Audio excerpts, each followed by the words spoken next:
to Once Upon a Page. Today we have a very special video for you, and that is because we have a different kind of book birthday today. That's actually 1, 2, 3, 4, 5 books in one, 5 novellas. It is called Candy Cane Wishes and Saltwater Dreams. I'm going to try and show you the cover here. Whoops, there we go.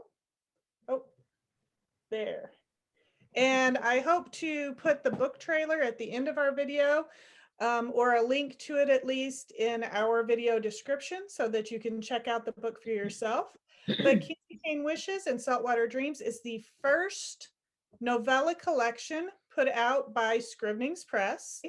And I want to start with that title, Candy Cane Wishes and Saltwater Dreams. It is reminiscent of Champagne Wishes and Caviar Dreams from Robin Leach and the Lifestyles of the Rich and Famous. So I want to know who came up with this title. Linda. I mean, I used to love that show, and I'm going to back up. I don't know if this is one of your questions, but I'm going to answer it. About a year ago, Regina said, "Hey, wouldn't it be fun to have a novella collection for Christmas next year?" And Shannon and me were like, "Oh, hey, that would be awesome." And we decided to, we talked about who to bring on with us, because we thought, oh, it'd be fun to write for our own company a year ago when we didn't have the deadline yet. And and then so we invited Hope and Amy to join us and thought, yeah, we'll do 5 novellas. And then all of a sudden we had a deadline. But so it was actually Regina's idea. And then I started playing around, and it was her idea to do a beach Christmas, to do the beach Christmas theme. It was Regina's idea. And then I started playing around with titles, and I always loved that show. So I did a few different versions, and that was the final version. But it was a nod to Robin Leach in my days when I used to watch that show all the time. It doesn't date us at all. I know that, I'm thinking that most people, our younger audiences, they'll probably go, "Oh, well, that's a cute title," but they won't get it, you know. It is a very cute title, and it's a beautiful cover. Love the cover. Thank you. I do have to say I'm not one for a beach Christmas, though I will be picking up this book and reading it. To me, Christmas is snow and evergreens and all of that. But I know Regina loves her beach. There's beaches everywhere in Regina's books, and she describes them so beautifully. Makes you really be able to picture them and wish you were there. But tell me where each book, each novella is set, and why you chose that specific beach to use as your setting. And you can fight over who starts. It could make it more fun. Or we could go in alphabetical order. Ooh, that's thinking. Amy, who starts. Yeah, Amy starts with A, so I am alphabetically first, and my story is first because I start with A. That's fine. Yeah. So my story is Mistletoe Make Believe, and it is set on St. Simon's Island, Georgia, and that is right off of Brunswick, Georgia, south of Savannah and Tybee Island, just in case you were curious. The only reason I know about this island is because it's where I went on my honeymoon. So when I'm thinking I need a beach to write a romance on, what's more romantic than where we went on our honeymoon. Perfect. And I have been back more than once because it's gorgeous. It's absolutely beautiful. The big old huge oak trees with the Spanish moss and the old architecture and the white sand beaches, and yeah. Hope? Oh, I'm sorry. Yes, mine is a Hatteras surprise.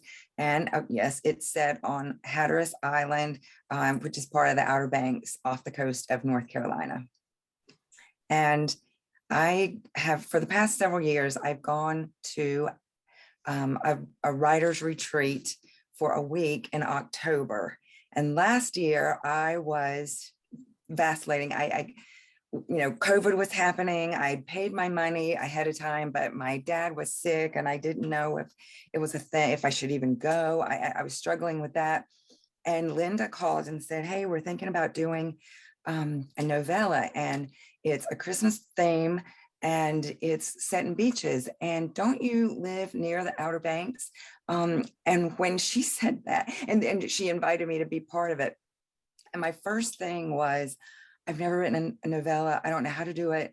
But when she said that, and I was struggling about going, I thought that was God saying, go ahead with your week and write this novella. So that's why I did it. Linda.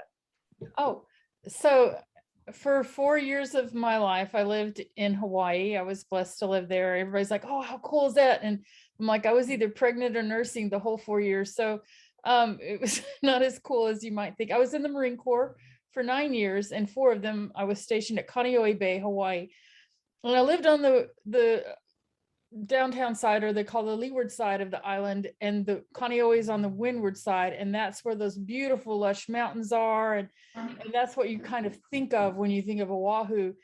And every morning on my drive to work, before we later did move to Kaneohe, but before we got on base, I lived in the Honolulu side, and I would cross over the Leaky Highway and pop out of that tunnel and then see Kaneohe Bay. It was just like the most gorgeous way to start your day every morning. It was like God saying, hey, look at this. It's awesome. And so when Regina, I mean, I grew up in Southern California and we went to the beach, but I was a kid. I don't remember much about that, but I do remember going to the beaches in Hawaii, and there's, it's just amazing. And I thought, what a beautiful place to set a romantic story. Regina.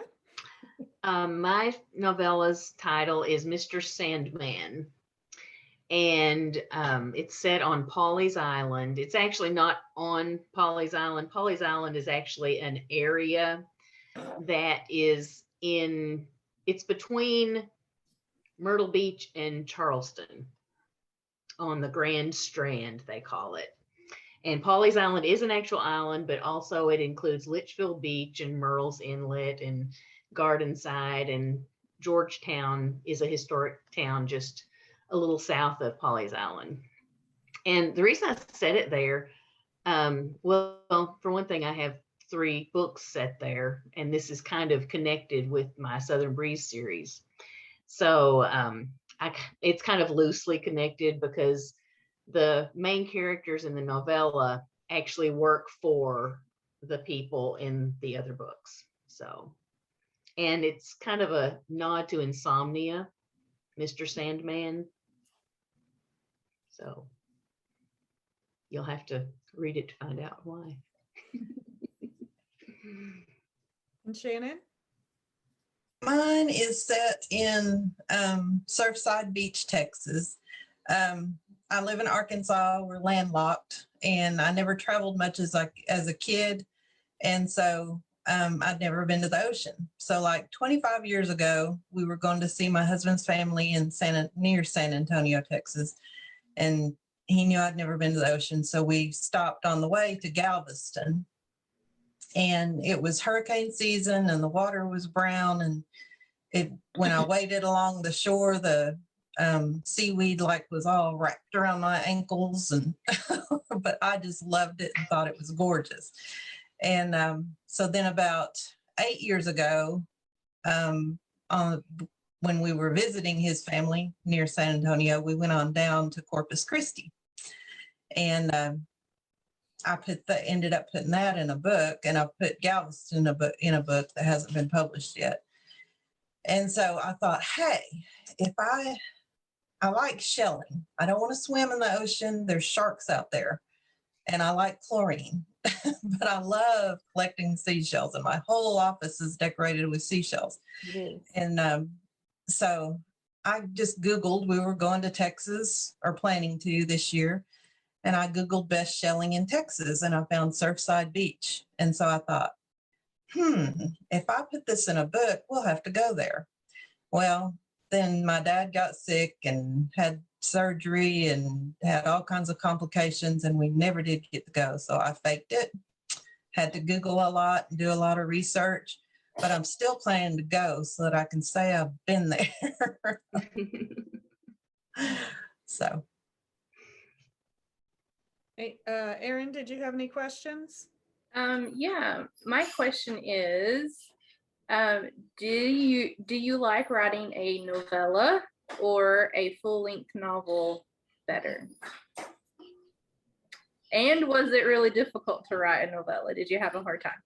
Yeah, because Erin and I have them coming up, so we need to know.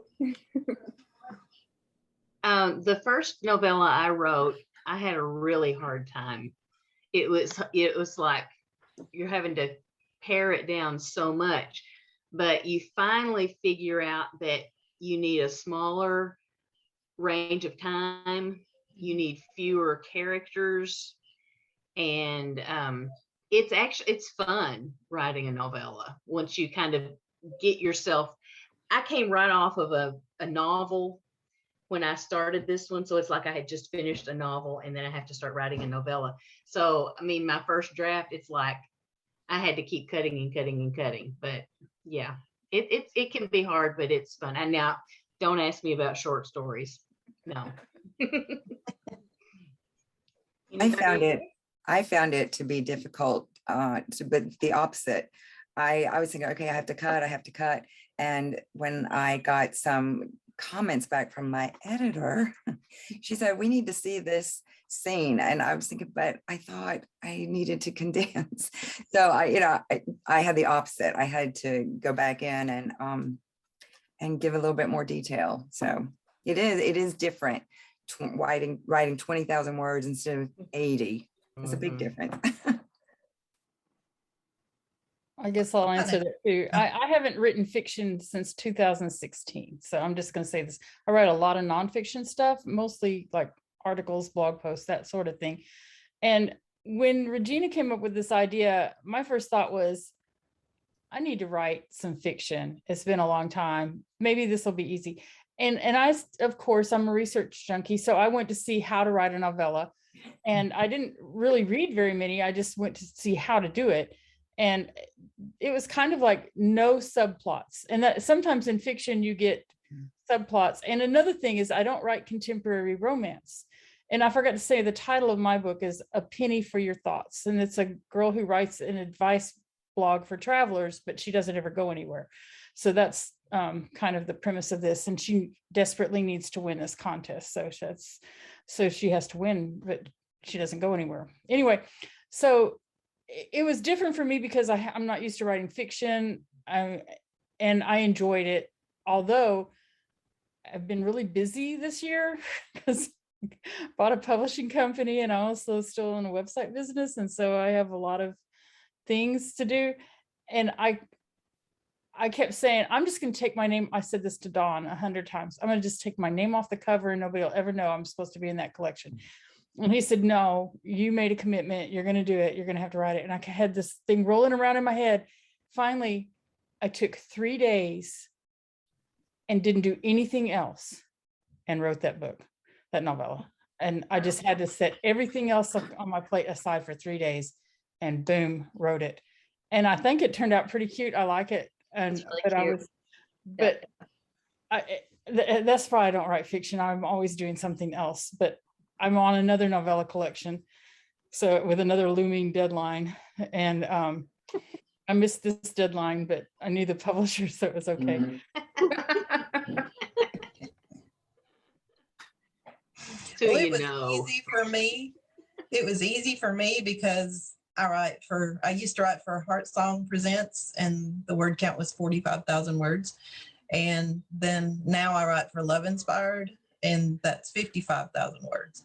So for me, it was really easy because I'm already used to the really focused in book where it's just the two characters and there's not a lot of subplots. So, and I kind of cheated. I forgot to say mine is Coastal Christmas. And I kind of cheated because I had a book that was rejected by Love Inspired. And I basically took that and rewrote it and cut and made it shorter. So I already had the story all laid out and everything, but it was too heavy for Love Inspired and it was too heavy for Christmas. So I rewrote the whole thing, but I had the characters and the story. So it was easy for me. I liked it a lot. I mentioned my editor, but I didn't say her name. Is it okay to say her name, or Shannon is my editor? She was trying to teach me to write a novella, and I also Googled how to. And then I ordered a lot of novella collections so I could see how other people did it. Mhm. She did really good though. What's the name of your novella, Hope? A Hatterist Surprise. Okay.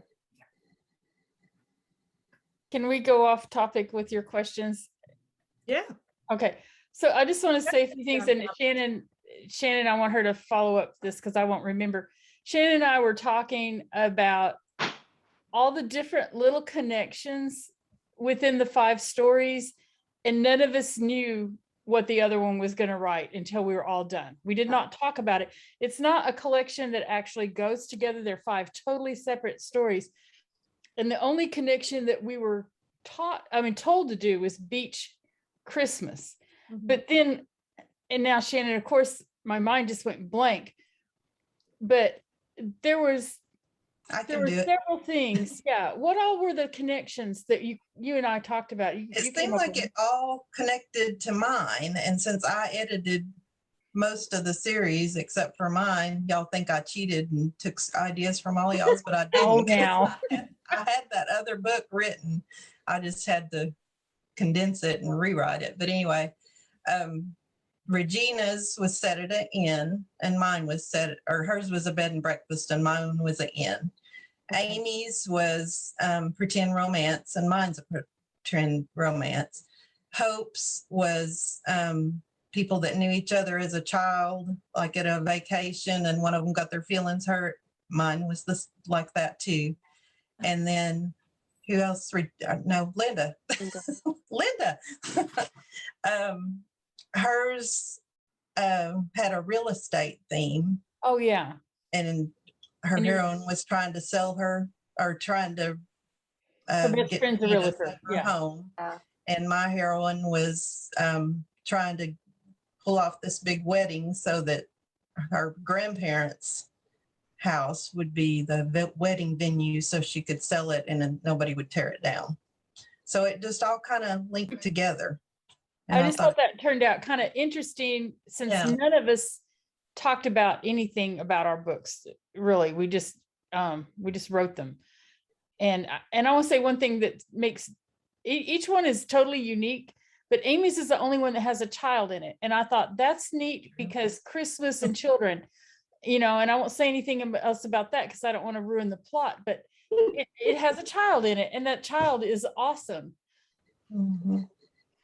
I do have a little experience being around children. So yeah. You wrote it very well, like as if you knew what you know.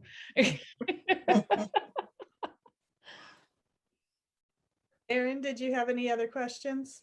I don't think so. Okay. I do have one final question for you. They're all beach Christmas novellas. Have you ever experienced a beach Christmas? And this is going to be a multi-part question, so take notes. Have you ever experienced, yes, have you ever experienced a beach Christmas? And if you haven't, do you want to? If you have, which do you prefer? Beach or, I wanted to say normal, but that would be like traditional. Well, no, still that doesn't, cold, just really cold. And you can go in whatever order you want to go in. I'll start. I have never experienced a beach Christmas. I have always wanted to experience a beach Christmas, but I love snow also. There's something exciting about snows. I've never gotten over snow days. But In my novella, one of the signs that my heroine gets is snow At the beach. at the beach. But we're in South Carolina. We're not in, Hawaii or Florida. We're in South Carolina. So it has snowed there before at Christmas time. Not a lot, but occasionally. Cool. But yes, I would like to experience it. I can go next. Yes, I lived in Hawaii for 4 years, and let me just say, Christmas in Hawaii is different than anywhere else. I didn't really get into all of that because it was a novella.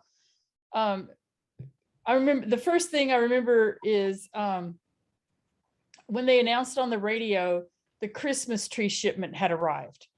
Like, if you wanted a live tree or even an artificial tree for that matter, you had better get down to the stores and they would announce where they were. And there weren't a lot of big box stores. I lived there in the late 80s. Both my kids were born in Hawaii. And so you had to go get your tree like then, or you weren't going to get one. And it was just little things. And then Santa Claus, on all the Christmas cards, he'd be like on the beach, suntanning with his Mai Tai in his hand. And, Santa Claus comes in on a big catamaran. They do this. And they have, I forget what it is that's pulling him. It's maybe dolphins or something, but not in real life in dolphins, but in the cartoon Santa Claus. They have so many different little traditions. And then there's this one guy, and I had to mention him. His name is Frank DeLima. Google him. He's hilarious. And he's a Filipino by his heritage, but he's a Hawaiian native, I think. And he is a comedian who sings all these crazy Christmas songs. And it just, the culture around Christmas in Hawaii, they love Christmas there, but it's totally different than any place I've ever lived. And I like snow as well. And I think Christmas should have a little bit of, I like Arkansas has got 4 seasons and none of them are really bad except last February. I don't even know what happened there. But yeah, so it's just different. It's different in Hawaii. And I enjoyed getting to see that. Well, I can go next. I've never had a beach Christmas, and I don't really want to. I am like I'm one of these people that just wants to be where my family are, and it's better if you're in a place where you know where everything is in the kitchen and don't have to eat out all the time. It's so much better when you can just cook and everybody hang out and be comfortable. And I also like snow, so but it was really interesting researching like the temperatures and stuff in St. Simon's, because I've only ever been there in the summer. And so my neighbors actually went down there for Christmas last year. And so I was like picking her brain, like, okay, how cold did it get? What did the trees look like? What all was, so she can like verify that I had done my research right. And so that was really, really nice of her to take that trip for me. Well, I have never been to the beach at Christmas. I agree with Amy. I'd rather be at home. I do love going to the beach. We're just 2 hours from the beach here where we live in North Carolina. So I do like going to the beach in the winter. It's completely different from any other season. It's quiet and just kind of a stark atmosphere. And really wonderful, and especially for shells. That's when you can find a lot of shells, Shannon. And I do like being at my house. We, for years, lived in Pittsburgh, and every Christmas day, we would get up, have Christmas, and then by 12 o'clock noon, hop in the van, all 4 of our children, and hop down the road to North Carolina on Christmas Day. We did that, and then we moved to North Carolina, and we reversed it for years. And finally, my children, once a couple of them got in college, said, oh, I just want to stay home. And I was thinking, yay. And now we get to stay home. They come and see us, and we eat and watch movies after we open presents. And that's my Christmas. That sounds good. Well, I've never been to the beach at Christmas. I've only been in the summer. I would rather go in the fall. I don't like hot. And so, but I don't really think that I like being home for Christmas. We went to Texas one year at like the week of Christmas and headed home Christmas Eve because I wanted to be home for Christmas. Maybe if like in Amy's book, the whole family goes to a different beach every Christmas. So if maybe if you could take your whole family, I could go for that. But I like being home. I like snow. We don't get snow much in Arkansas, but it happens sometimes. And all my I've got writer friends that live like in Minnesota, and I'll say, oh, it snowed an inch, and they closed all the schools, and she just thinks that's hysterical. But anyway, so I think I'd rather be home, and I like snow. And I love the beach, but I wouldn't want to live there because the 2 times I have been there, it's windy, and you could never have a good hair day. And I'm an ex-hairdresser, so I don't think I'd want to live there, but I love visiting. The last time we went to the location where mine is set was last October. And that was, I think, the most perfect time we've ever gone. Yeah. October is a good travel month. It is. Well, when I lived at the beach, but I lived there. I mean, I had a house so it wasn't like, going on vacation like some of the people in the book. I mean, I guess all of our characters were traveling to the beach for Christmas instead of, and I want to say something real quick about like Hope's book is a spinoff of a series that she has another book coming out in 2022 and has another book published last year. And then Regina's, like she mentioned, is a spinoff. So there's, some of these novellas might give you readers out there an introduction to some series I'm probably not going to write a series. Somebody has already asked me about that. I'm like, it's not really my genre of choice, but it was just a fun little idea that I came up with. I'll say real quick where it came from, and I don't know if y'all want to share where you got your ideas from, but my daughter and I, when she graduated from college, we did the Yay, I Graduated from College trip, and we went up the East Coast, and I got on Facebook every morning and did these stupid little travel tips. And well, I saved all those in a document, and I thought, and so at the beginning of each one of my chapters is Penny writes this travel advice blog. And so we have Penny's travel tips, and those were adapted. Not some of them I just had to make up because the ones from our trip didn't even go with the story, but a couple of those, and that inspired the whole idea of the story, was those silly little travel tips that I posted. Like when you stay in a hotel every night in a different hotel for 16 nights because you make a stupid long trip and go to too many places. You got to remember, number one, which hotel you're in, and then what your room number is. That can be awkward. Okay. I think mine was inspired by my name was on the cover and I had to get it done. But back when I originally wrote the story, I had read another book by a pretty big name author. And in her part of her story, it was just a tiny part of the story. And this couple, the heroine owned an inn, and she needed money. It was run down and she was wanting to fix it up. And this couple was planning on having their wedding there, but when they got there, it was her ex-boyfriend. And so they left and didn't stay there. And I thought that would make a good book to have it where they come and they stay there because they can't find anywhere else and that kind of thing. So that's what inspired mine. And that's kind of what it was about when she goes there to spruce up her family's inn and sell it. She's in real estate. And she's got this wedding and she's planning on making it the wedding venue because she's so afraid somebody will buy the inn and then tear it down. And so when the couple gets there, it's her ex-fiance and her childhood boyfriend. Sorry, I'm mixing up books because I'm working on another one right now.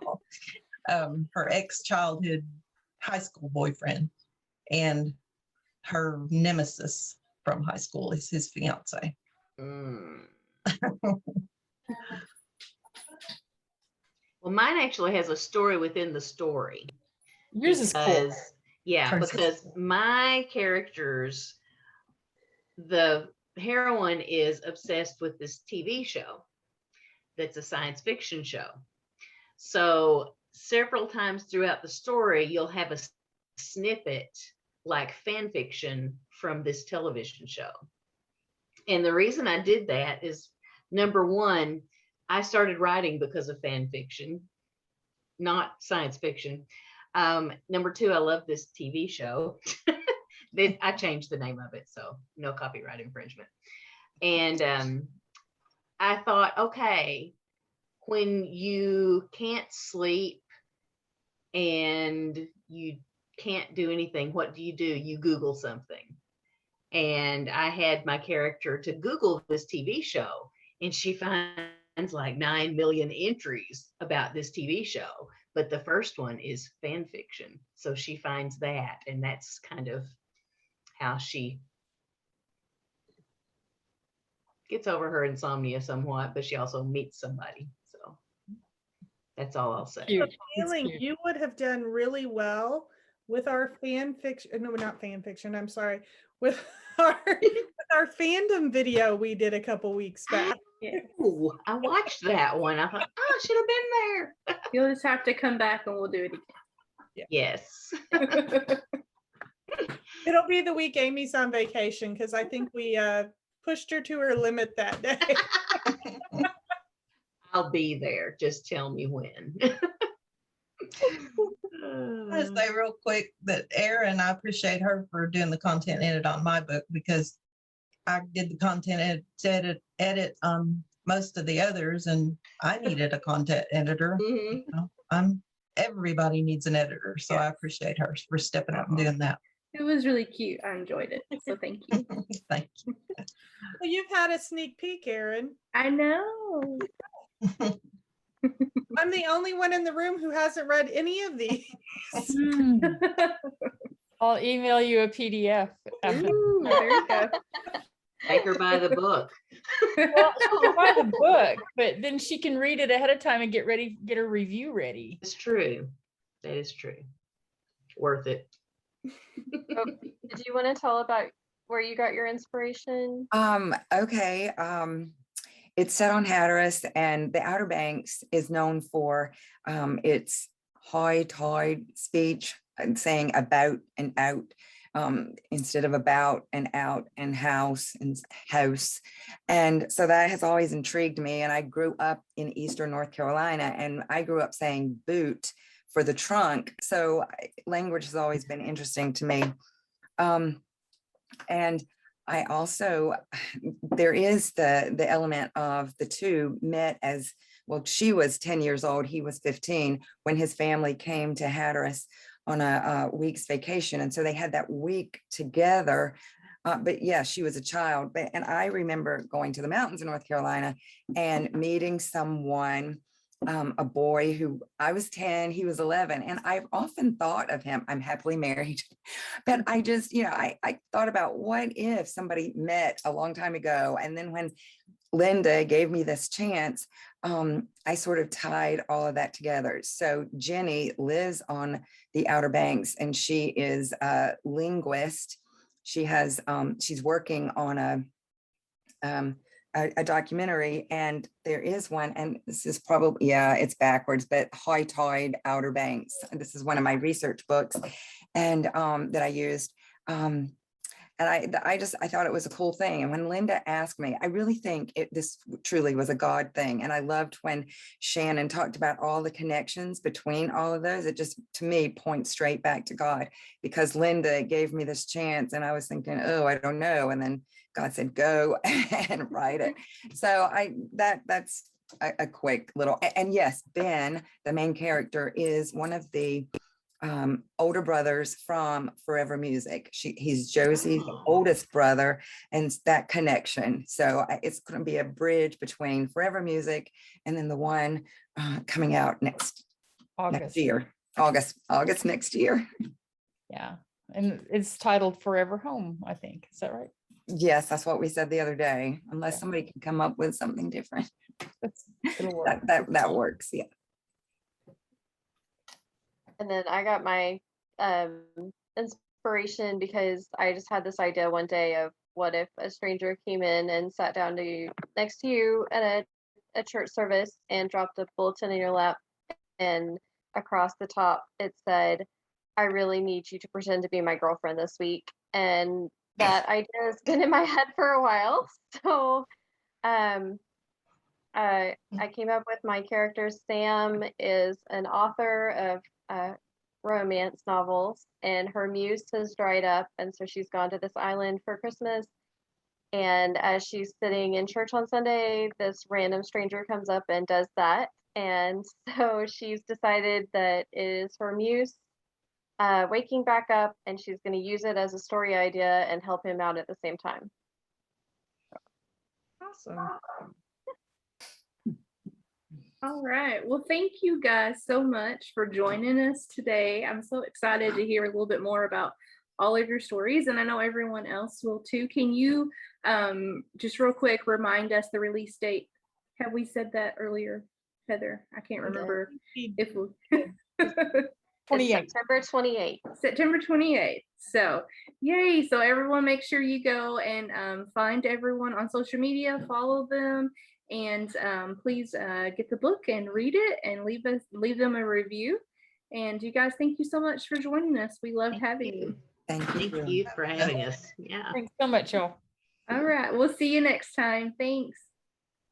Bye. Bye.